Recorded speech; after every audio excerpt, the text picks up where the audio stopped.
ngày đi đây mà lên mùi gạo bùn để mình thêm đi vào khe làm đó là lấy ban chụp thêm cái bà thêm để đi nhưng mà còn lại bà để ban chụp thêm về lâu hàng cái bộ thêm cái bùn thêm cái đêm đó bà chụp đi về ai bà chụp nhà ai bà về trăm tuổi mấy ha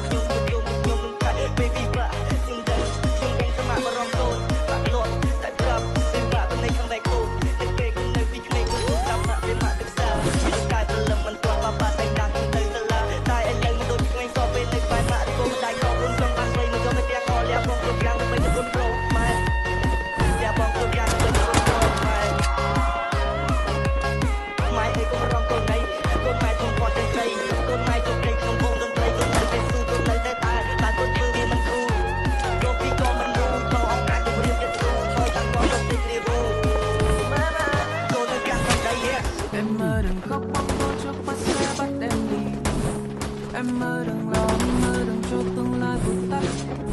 Sâu trong màu mắt có chút tiếc nuối phút cuối chỉ vì em đâu hề sai, em đâu thể mãi để trái tim đau.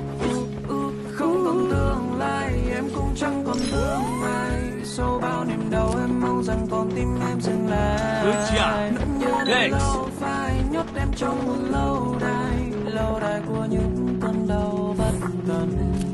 Vì sao em phải khóc? Có đang